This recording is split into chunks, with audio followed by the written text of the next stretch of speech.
Hello guys, welcome to my YouTube channel. आज हम यहाँ पे बात करने वाले हैं इग्नू के MTE 30। इसके इंपॉर्टेंट क्वेश्चन हम यहाँ पे डिस्कस करने वाले हैं सॉल्यूशन के साथ। ओके, और इसके आगे आने वाली जो वीडियोस होंगी उसमें मैं आपको क्वेश्चन पेपर सॉल्व करवाने वाली हूँ। ठीक है, आज मैं आपको और साथ ही साथ मैं उस वीडियो के अंदर ये भी बताऊँगी कि कौन सा टॉपिक आपके लिए सबसे ज़्यादा स्कोरिंग होता है। ठीक है, उन टॉपिक्स को भी बताऊँगी मैं, ताकि आप अच्छे से ईजिली प्रिपेयर कर सकें अपने पेपर के लिए। ठीक है, तो यहाँ पे हम बात कर रहे हैं इग्नू के इम्पॉर्टेंट क्वेश्चंस की सॉल्यूशंस के साथ। तो ये देख लो, ऐसे क्वेश्चन पेपर में आते हैं, 100% आते हैं, तो आप उनकी ज़्यादा से ज़्यादा प्रैक्टिस करके जाना।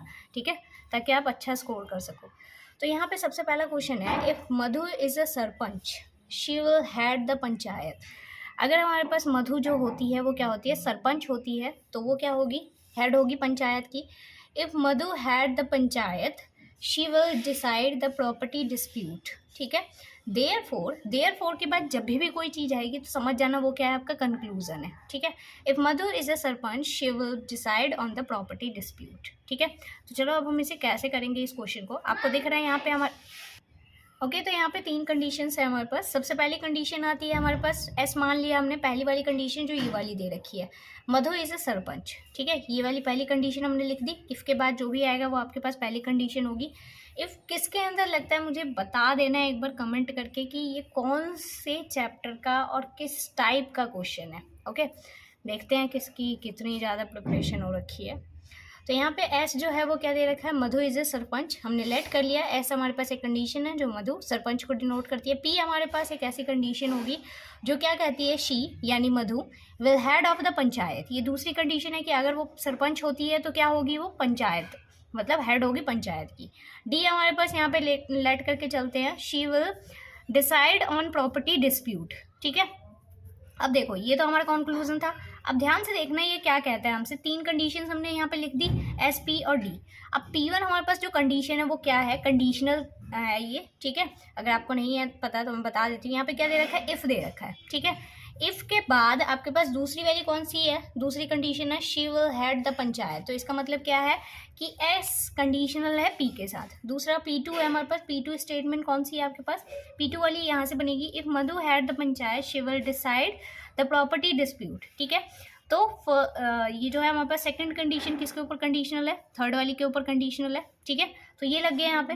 अब कंक्लूजन की बात करते हैं, कंक्लूजन क्या है इसके अंदर। तो कंक्लूजन यहाँ पे देख सकते हो, देयरफॉर के बाद जो भी लिखा होता है वो आपका कंक्लूजन होता है। तो यहाँ पे दे रखा है, if Madhu is a sarpanch she will decide on property dispute. तो इफ लग गया, इसका मतलब कंडीशनल है, तो यहाँ पे लगा देंगे। एस जो है कंडीशनल है डी के ऊपर। ठीक है, आई होप आपको इतना समझ आ गया होगा। अब नेक्स्ट हम इसका सॉल्यूशंस की तरफ बढ़ते हैं। हमें क्या बनाना है, इसका ट्रुथ टेबल बनानी है। ठीक है, ताकि हम पता कर सके कि ये जो है दी हुई कंडीशन ये आपकी वैलिड है या इनवैलिड है। तो चलो बनाते हैं। तो यहाँ पे आपको दिख रहा है, मैंने सबसे पहले एस लिखा, एक कंडीशन जो हमने लेट की थी, पी है, डी है। फिर उसके बाद स्टेटमेंट फर्स्ट क्या थी, एस कंडीशनल था पी के ऊपर, P2, और जो हमारे पास सेकंड स्टेटमेंट थी वो पी जो था वो डी के ऊपर कंडीशनल था। ये हमारा कंक्लूजन लिखा हुआ है। ठीक है, आपको तीनों चीज़ें यहाँ पे लिखनी है। अब इसके हम ट्रुथ वैल्यू टेबल बनाएंगे। आपको दिख रहा है यहाँ पे कितने हैं, कितनी स्टेटमेंट्स है, 3 स्टेटमेंट है। एक तो एस है, पी है और डी है ना, 3 स्टेटमेंट हमने लेट कर रखी है। तो इसका मतलब क्या है, आपको ऑलवेज क्या करना होता है, 2 की पावर जितनी ये स्टेटमेंट होती है उतनी लिखनी होती है। 2 की पावर कितना आ जाएगा, 3 यानी 8 आपको यहाँ पे क्या लगाने हैं, ट्रू फॉल्स लगाने हैं। ठीक है, तो जब भी 8 होती है तो फर्स्ट वाले को लिखने के लिए हम क्या करते हैं, इसको 2 से डिवाइड कर दो तो कितना आ जाएगा, 4। तो इसका मतलब क्या है, एस के अंदर 4 ट्रू आएंगे और 4 फॉल्स आएंगे। इस तरीके से लगा दिया हमने, तो दिख रहा होगा 4 आपके पास यहाँ ट्रू है और 4 यहाँ पे फॉल्स है। ट्रूथ वैल्यू टेबल बता रही हूँ मैं कैसे लगती है। उसके बाद नेक्स्ट क्या है आपके पास, पी कैसे लिखा जाएगा यहाँ पे। तो जो आपके पास ये 4 आया, आपको फिर इसे क्या करना होगा, 2 से डिवाइड करना होगा, तो कितना बच जाएगा, 2।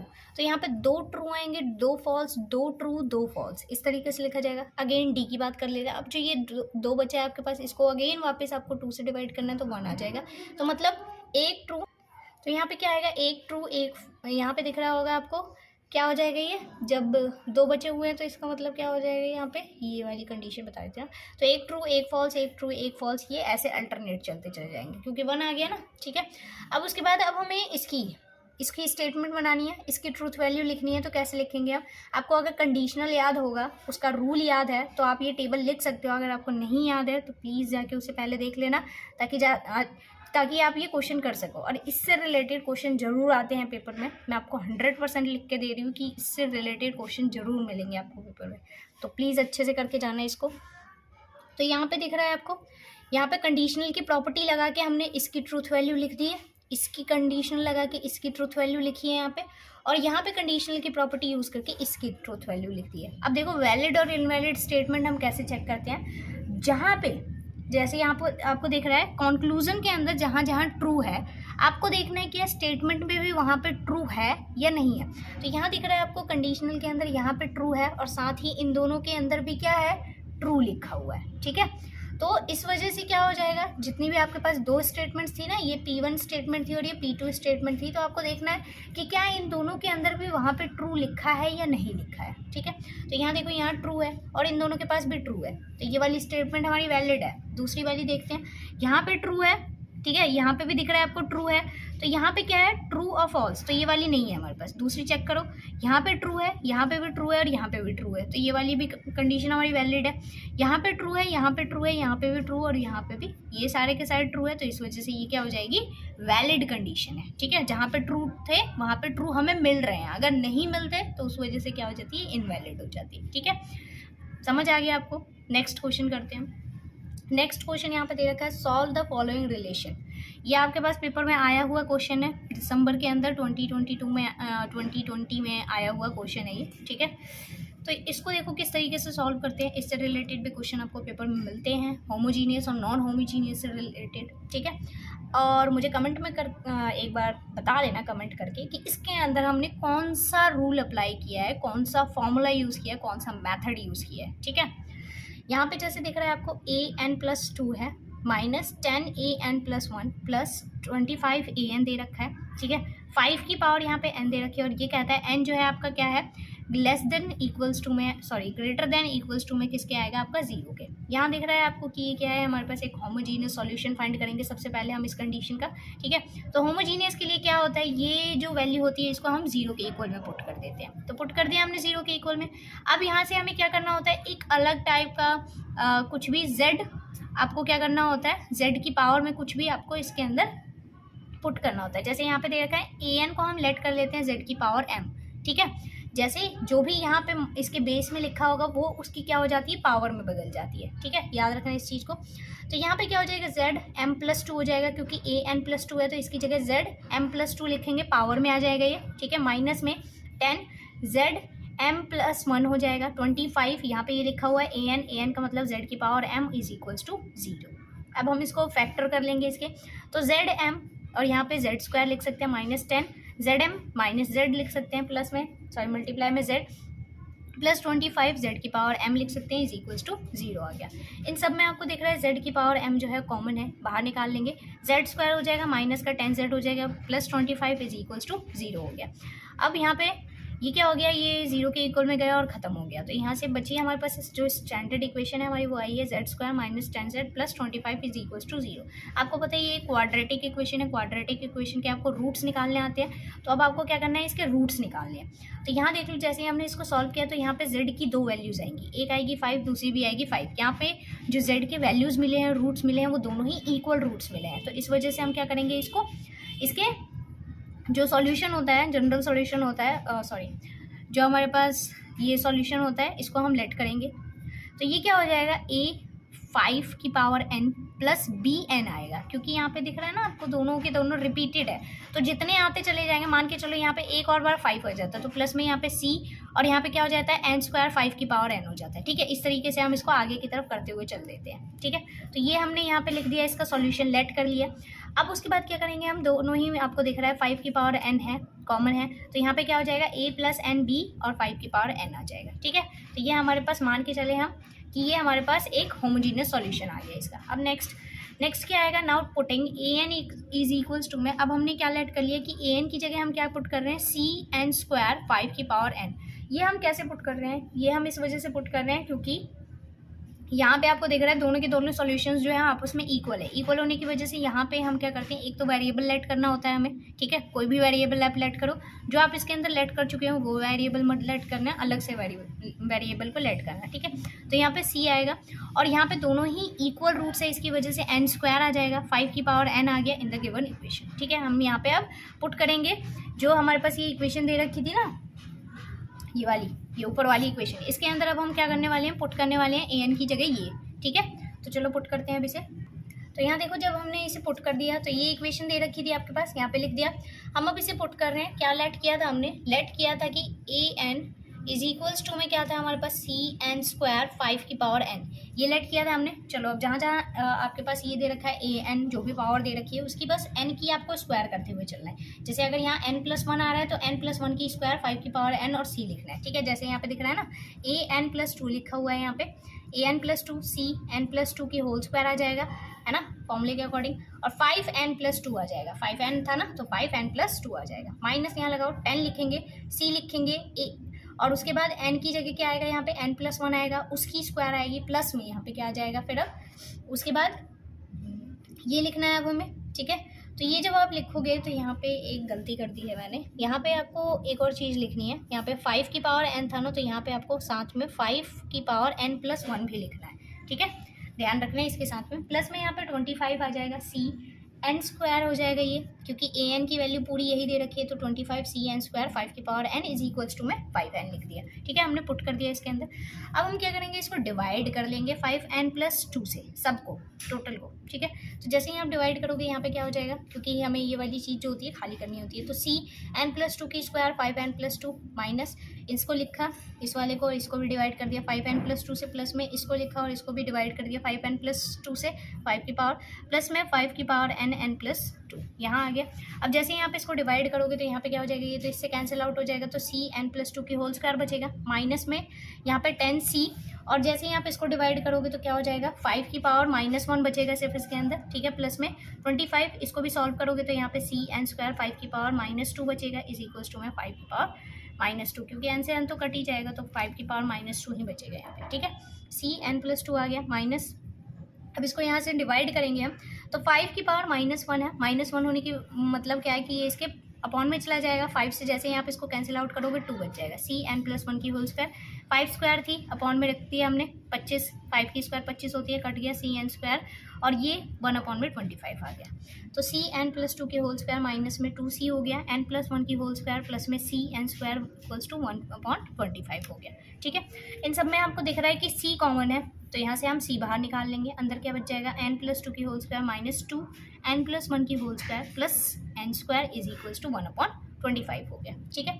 फिर उसके बाद आप जैसे ही इसे सॉल्व करोगे, इसकी स्क्वायर खोलो, इसकी स्क्वायर करोगे तो ये आ जाएगा आपके पास, यहाँ से 4n से 4n जो है वो कैंसिल आउट हो जाएगा, ये बच गया आपके पास basically is equals to 1 upon, अब यहाँ पे दिख रहा है आपको कि ये भी 2n स्क्वायर और ये माइनस का 2n स्क्वायर ये भी कैंसिल आउट हो गया, तो यहाँ पे c2 बच गया, तो यहाँ पे इसको मल्टीप्लाई करोगे 2c, तो यहाँ पे क्या बच जाएगा आपके पास, यहाँ पे ये इससे कैंसिल आउट हो गया, यहाँ पे बचेगा 2c इज इक्वल्स टू में 1/25, जहाँ से आपकी c की वैल्यू जो है वो कितनी आ जाएगी, 1/50 आ जाएगी। क्योंकि हमें पता है पर्टिकुलर सॉल्यूशन निकालने के लिए हमें क्या करना होता है, जो हम ये लेट करके चलते हैं ना, ये हमने लेट किया था, ये है ना, ये जो भी हम वेरिएबल इसके अंदर सब्स्टिट्यूट करते हैं, इसकी हमें क्या करनी होती है, वैल्यू फाइंड करके पुट करनी होती है, तो हमारा वो क्या होता है, पर्टिकुलर सॉल्यूशन होता है, ठीक है। तो यहाँ पे हमने पर्टिकुलर सॉल्यूशन में अपनी c की वैल्यू निकाल ली और पुट कर दिया, तो ये आ गया आपका particular solution, a n p is equals to में 1/50 n स्क्वायर सी 5 की पावर n, ये था ना हमारा सी एन स्क्वायर 5 की पावर n। तो यहाँ पे हमें क्या करना होता है, पर्टिकुलर सॉल्यूशन में जो भी आप वेरिएबल लेट करके चलते हो उसकी वैल्यू को आपको सब्स्टिट्यूट करना होता है। अब हमें इसका क्या लिखना है, जनरल सॉल्यूशन लिखना है। तो जनरल सॉल्यूशन हमारे पास कैसे लिखा जाता है, homogeneous solution plus particular solution होता है हमारा जनरल सॉल्यूशन, ठीक है। तो यहाँ आ गया होमोजीनियस सॉल्यूशन हमारा ये आया हुआ था, प्लस पर्टिकुलर सॉल्यूशन हमारे पास ये आया, तो ये आ गया आपका आंसर, ठीक है। समझ आ गया आपको क्वेश्चन। अब नेक्स्ट क्वेश्चन की ओर बढ़ते हैं। देखो जैसे नेक्स्ट क्वेश्चन दे रखा है, a bag contain 7 green and 5 blue balls, 4 balls are selected from the bag at random. इसने बोल रखा है कि एक बैग है वो 7 ग्रीन बॉल कंटेन करता है, 5 ब्लू बॉल्स कंटेन करता है, 4 बॉल्स जो है उसके अंदर से रैंडमली बाहर निकालनी है हमें। Find the probability that at least 3 blue balls are selected. आपको प्रोबेबिलिटी फाइंड करनी है कि एटलीस्ट 3 बॉल्स जो हैं, ब्लू बॉल्स जो है वो सेलेक्ट होंगी। अब देखो, आपने 11th क्लास में जब प्रोबेबिलिटी पढ़ी होगी, प्रोबेबिलिटी के कॉम्बिनेशन पढ़ा होगा, तो उसके अंदर जब भी वर्ड आता है एटलीस्ट, एटलीस्ट का मतलब क्या होता है कि कम से कम 3 बॉल्स होनी चाहिए। ठीक है, ज़्यादा हो सकती हैं लेकिन इससे कम नहीं होनी चाहिए। अब देखो, टोटल हमारे पास ब्लू बॉल्स कितनी है ये देख लो पहले आप। टोटल आपके पास ब्लू बॉल्स जो है वो कितनी दे रखी है, आपके पास 5 दे रखी है ना। और सिलेक्शन हमें कितने का करना है, 4 बॉल्स का सिलेक्शन ही करना है। ठीक है, तो इसका मतलब क्या है कि पहली कंडीशन जो हमारे पास प्रोबेबिलिटी निकालनी है उसमें कंडीशन क्या दे रखी है, एटलीस्ट 3 ब्लू बॉल्स होनी चाहिए। ठीक है, प्रोबेबिलिटी हमारे पास कैसे निकलेगी, 3 ब्लू बॉल्स हैं और 1 ग्रीन बॉल हो सकती है, सिंपली है ना। 4 बॉल्स हमें सेलेक्ट करनी है टोटल। अब हमें नहीं पता कि 4 बॉल्स कौन कौन सी होंगी, बस इसने ये कह रखा है कि 4 बॉल आपको ऐसी सेलेक्ट करनी है कि उसमें 3 बॉल आपके पास ब्लू होनी ही चाहिए। ठीक है, 3 से ज़्यादा हो सकती हैं लेकिन 3 से कम नहीं होनी चाहिए, और टोटल 4 बॉल्स आपको सेलेक्ट करनी है। तो पहले मान के चलो कि 3 ब्लू बॉल्स आ गई हमारे पास और 1 ग्रीन बॉल हो गई, 4 बॉल हो गई ना यहाँ पे। और दूसरी कंडीशन क्या हो सकती है कि 4 बॉल्स हो जाए। ठीक है, 4 क्या हो जाए आपके पास, ब्लू बॉल ही हो जाए, 4 ब्लू बॉल्स हो जाए और 1 भी ग्रीन बॉल ना हो, तो हो गई ना। एटलीस्ट बोला था ना इसने हमसे, तो कम नहीं होनी चाहिए, इससे ज़्यादा ले सकते हैं। और सेलेक्ट सिर्फ 4 ही करनी है, तो आपको इन दोनों को प्लस करके 4 ही आना चाहिए। चाहे 3 ब्लू ले लो, 1 ग्रीन ले लो, ये चारों की चारों आप ब्लू ले लो। ठीक है, टोटल आपके पास 4 ही आनी चाहिए। तो देखो अब इसको हम कैसे करेंगे, जब भी सिलेक्शन की बात आती है, सिलेक्शन में हम किसका यूज़ करते हैं, कॉम्बिनेशन का यूज़ करते हैं। ठीक है, और जब भी आपको दिख जाए कि यहाँ पे और लग रहा है, तो और का मतलब क्या हो जाता है हमारे पास, प्लस। ठीक है, तो यहाँ देखो, यहाँ पे आपको दिख रहा है कि ये टोटल कितनी बॉल्स है हमारे पास, 7 5 12 हो जाती हैं। ठीक है, तो टोटल और कितनी सेलेक्ट करनी है हमें, उसमें से 4 सेलेक्ट करनी है। तो दोनों को हम क्या करेंगे, यहाँ पे सबसे पहले इसकी कंडीशन लिख लेते हैं, इतने दूर वाले की कंडीशन। तो 3 ब्लू बॉल्स है ना।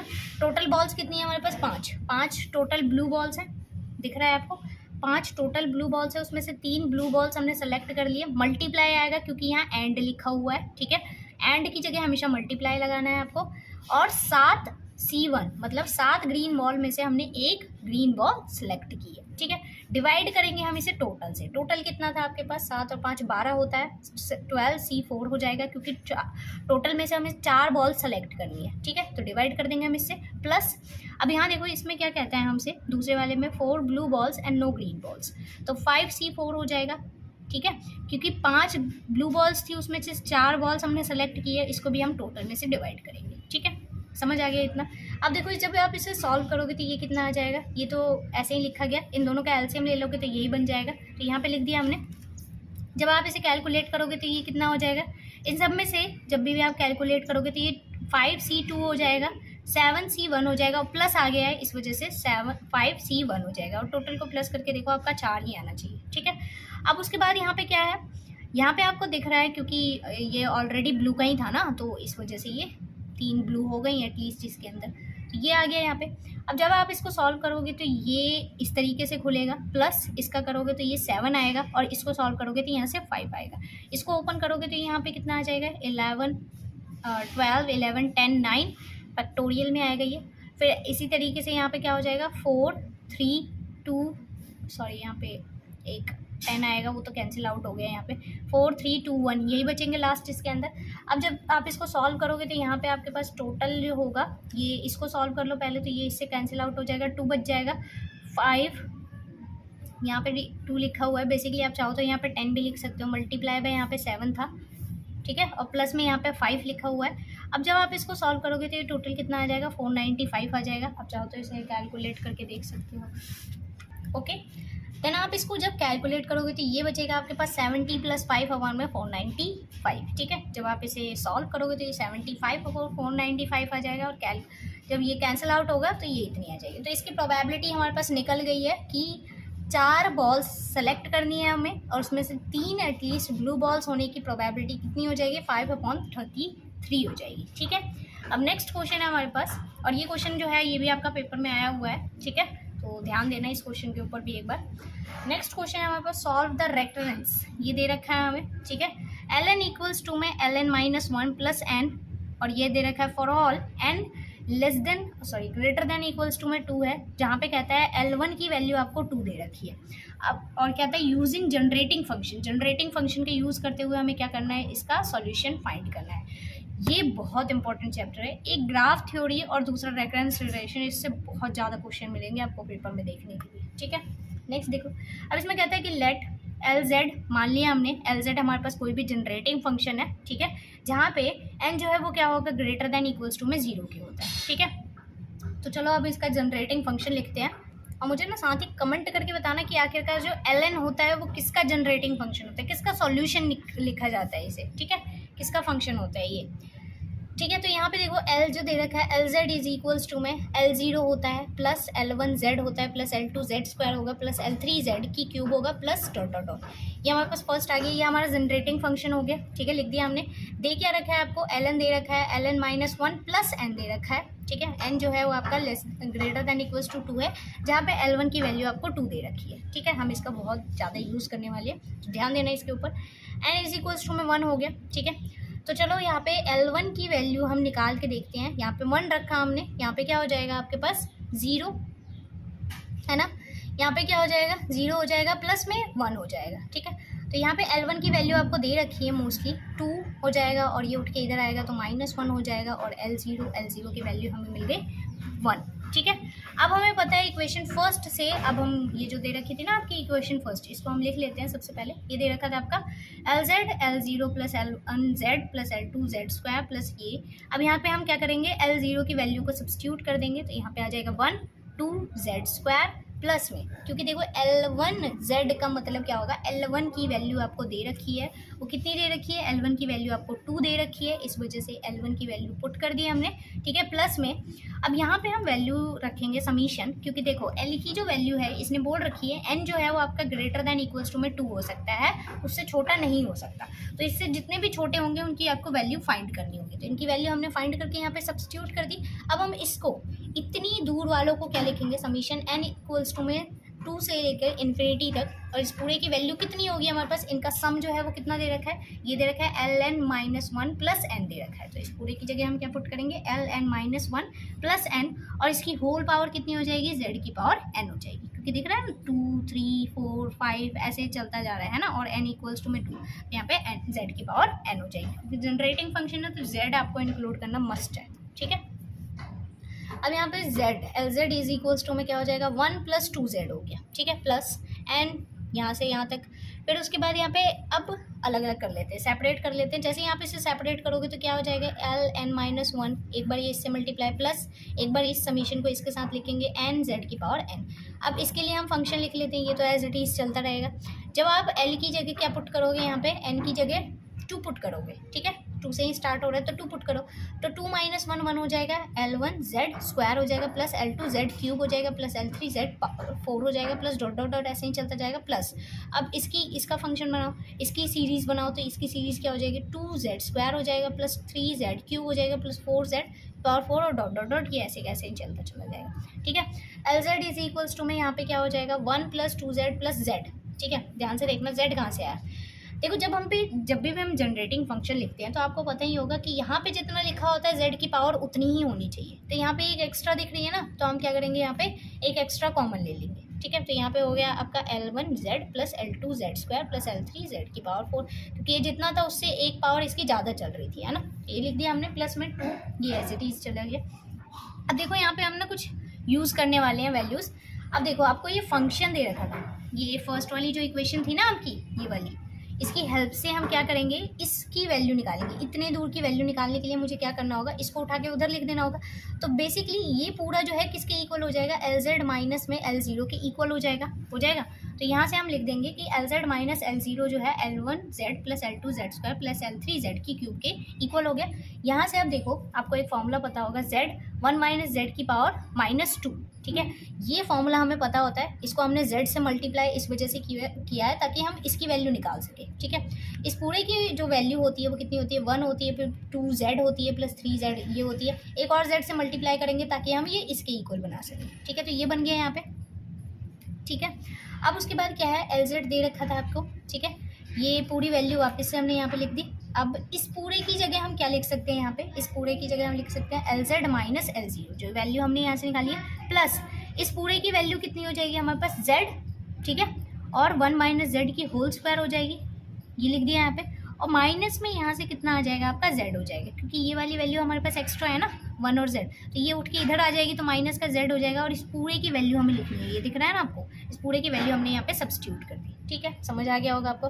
LZ लिख दिया इक्वल्स टू में 1 + 2Z हो गया, प्लस में इसको इससे मल्टीप्लाई कर लो एक एक बार करके इन दोनों से, प्लस में यहाँ पे इसको यहाँ पे ऐसे एज इट इज़ लिख दिया। अब यहाँ पे दिख रहा है 2Z है आपके पास, और ये एक Z और ये एक Z, माइनस माइनस क्या हो जाएगा, प्लस माइनस का 2Z हो जाएगा, है ना, माइनस का 2Z और प्लस का Z कैंसिल आउट हो जाएगा, तो ये खत्म हो गया यहाँ से, ये और ये बच गया है सिर्फ, तो यहाँ पे हम लिख देंगे LZ, यहाँ पे क्या बचा हुआ है आपके पास 1 बचा हुआ है ना, और ये वैल्यू आपके पास क्या दे रखी है एक्स्ट्रा में है, तो इसको उठा के हम इधर रख देंगे, ठीक है, रख दिया, इज इक्वल्स टू में 1 + Z, और यहाँ पे क्या हो जाएगा, ये पूरी वैल्यू लिखी गई, ठीक है। अब नेक्स्ट करते हैं।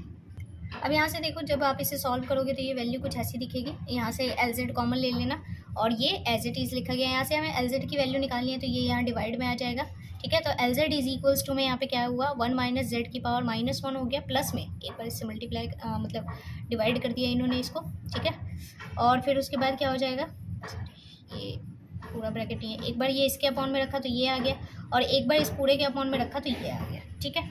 अब हम इसको इलेबोरेट करते हैं, थोड़ा सा एक्सपेंड करते हैं, क्योंकि हमें इंटीजर सॉल्यूशन फाइंड करना है, ठीक है, तो LZ इज इक्वल्स टू में क्या हो जाएगा 1 + Z, इस पूरे का फॉर्मूला डाल दिया हमने इसके अंदर, प्लस लगाया Z एज इट इज़, ये हमारे पास क्या है, ये इस वाले फॉर्मूले से एक्सपेंड कर दिया हमने, ठीक है, आपको ये फॉर्मूला आता ही होगा, क्योंकि ये फॉर्मूला मैंने जनरेटिंग फंक्शन करवाते टाइम ही लिखवाए थे ये सारे के सारे फॉर्मूले, क्योंकि ये मोस्ट इंपॉर्टेंट फॉर्मूले हैं, अगर आपको नहीं याद हो तो आप जाके देख लेना उसके अंदर, ठीक है, तो ये फॉर्मूले लिखवा दिए यहाँ पे, कि ये एक्सपेंड कर दिया हमने यहाँ पे, LN की वैल्यू अब यहाँ से हम निकालेंगे, कैसे निकालेंगे, आपको क्या करना होता है, कॉफिशिएंट्स को इक्वेट करना होता है, ठीक है, N वाली कॉफिशिएंट्स को इक्वेट करो, तो यहाँ पे आपको दिख रहा है कि N वाला जो कॉफिशिएंट है इसका, यहाँ पे जो कॉफिशिएंट है ये कितना दे रखा है 1 दे रखा है, तो यहाँ से आ गया 1 + C, N वाला कॉफिशिएंट देखो, N वाला कॉफिशिएंट इसका कौन सा है, तो N वाला कॉफिशिएंट है इसका E, ठीक है, तो ये कॉफिशिएंट लिख दिया इसका, ठीक है। उसके बाद क्योंकि जब जैसे ही ये Z इससे मल्टीप्लाई होगा ना अंदर, ये -1 कट जाएगा इससे और सिर्फ ZN बचेगा, तो N का कॉफिशिएंट E बन गया, ठीक है, तो कॉफिशिएंट को हमने साथ में ले लिया, LN इक्वल्स टू में यहाँ पे ये दे रखा है इसका, ये फैक्टर निकालेंगे, कॉम्बिनेशन दे रखा है इसका, तो ये इस तरीके से ये आपका N है और ये आपका R है, ठीक है, और ये वो कहने के लिए कर रहा है, कॉम्बिनेशन मांग रहा है इसका, तो ये आ गया आपके पास, इसको जब आप सॉल्व करोगे n+1 का फैक्टोरियल, n-1 का फैक्टोरियल, जो ये आपका r था, और फिर क्या होता है n-r का फैक्टोरियल, फिर आप जैसे ही इसे सॉल्व करोगे 1 प्लस में n+1 हो जाएगा, ठीक है, और यहाँ पे क्या हो जाएगा, इसको एक्सपेंड कर दिया हमने, n+1 n आ जाएगा, n-1 तक खोल दिया, ये n-1 एज इट इज़, जैसे ही ये इससे कैंसिल आउट हो गया, और यहाँ पे 2 फैक्टोरियल आ गया, तो ये कट गया यहाँ पे, तो यहाँ पे क्या बच गया आपके पास 1 प्लस में n+1 n और 2 फैक्टोरियल, तो 2 फैक्टोरियल का मतलब 2 होता है, आप जब इसका एलसीएम लोगे तो ये 2 हो जाएगा, ये इससे मल्टीप्लाई होगा n² और यहाँ पे आ गया n, फिर यहाँ पे क्या हो जाएगा, जैसे यहाँ पे से सॉल्व करोगे